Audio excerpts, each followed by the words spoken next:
नमस्ते। आज के इस एक्सप्लेनर में हम एक बहुत ही मजेदार चुनौती लेने वाले हैं। आज का लक्ष्य है भारतीय संविधान की प्रस्तावना यानी प्रियम्बल को हमेशा के लिए याद करना, वो भी सिर्फ 5 सेकंड में। तो चलिए बिना किसी देरी के शुरू करते हैं। सच सच बताइए, क्या प्रियम्बल याद करना बहुत मुश्किल लगता है? जब भी वो भारी भरकम पॉलिटिकल शब्दों की लंबी लिस्ट सामने आती है ना, तो अक्सर दिमाग घूम जाता है। एग्जाम्स की तैयारी में ये बहुत ही आम सी दिक्कत है।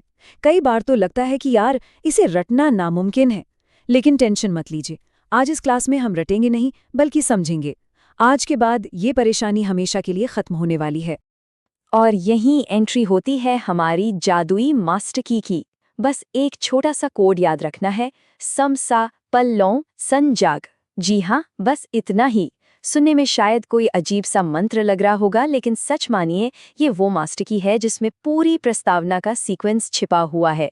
ये ट्रिक उस पूरे सीक्वेंस को ऐसे खोल देती है कि भविष्य में कभी कोई कंफ्यूजन हो ही नहीं सकता। चलिए अब इस कोड को डीकोड करते हैं। सबसे पहले आता है सम। सम से हमारा मतलब है संप्रभु यानी सॉवरेन। इसका सीधा सा अर्थ है कि भारत पूरी तरह से आजाद है। कोई भी बाहरी ताकत हम पर राज नहीं कर सकती। इसे बिल्कुल एक इंडिपेंडेंट परिवार की तरह समझिए। जैसे घर के नियम घर के लोग खुद बनाते हैं ना, कोई पड़ोसी आके ये नहीं बता सकता कि आज खाने में क्या बनेगा। बस बिल्कुल वैसे ही हमारा देश अपने फैसले खुद लेता है। अब बारी आती है सा की। सा से याद रखेंगे समाजवादी यानी सोशलिस्ट। इसका मतलब है कि सरकार समाज के सभी वर्गों को एक साथ बराबर लाने की पूरी कोशिश करेगी। सोचिए कि एक बहुत बड़ी दावत चल रही है। वहां सबसे जरूरी क्या है? यही कि हर किसी की थाली में बराबर और अच्छा खाना पहुंचे, है ना?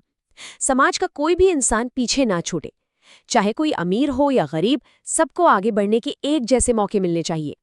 कोड का अगला हिस्सा है पन। पन माने पंथ निरपेक्ष यानी सेक्युलर। इसका मतलब है कि हमारे देश का अपना कोई एक फिक्स्ड राज्य धर्म नहीं है। यहाँ सभी धर्मों को एक समान इज्जत मिलती है। इसे एक विशाल खूबसूरत बगीचे की तरह विजुअलाइज कीजिए, जहाँ गुलाब भी है, गेंदा भी और चमेली भी। माली के लिए हर फूल बराबर है। सूरज की रोशनी और पानी हर फूल को बिना किसी भेदभाव के मिलता है। यही तो हमारे देश की असली खूबसूरती है। आगे बढ़ते हैं लॉ पर। लॉ से बनता है लोकतांत्रिक, जिसे हम डेमोक्रेटिक कहते हैं। इसका एक ही रूल है, यहाँ जनता ही बॉस है। इसे एक लंबी बस यात्रा मान लेते हैं। इस बस की खास बात क्या है पता है? इसमें बैठे यात्री खुद वोट देकर तय करते हैं कि स्टीयरिंग व्हील किसके हाथ में होगा। और अगर ड्राइवर ने बस सही दिशा में नहीं चलाई तो अगली बार यात्री उसे बदल भी सकते हैं। तो असली पावर किसके पास हुई? सीधे जनता के पास।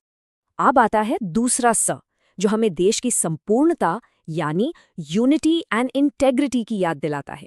ये वो मजबूत न दिखने वाला धागा है जो इतनी सारी अलग अलग भाषाओं, संस्कृतियों और मान्यताओं वाले हमारे देश को एक माला की तरह पिरोकर रखता है। ये सब पक्का करता है कि ये माला कभी टूटे नहीं, बल्कि हम सब एकजुट होकर एक मजबूत राष्ट्र बने रहें। और अब आते हैं आखिरी और सबसे मजेदार हिस्से पर, जाग यानी गणराज्य, जिसे रिपब्लिक कहा जाता है।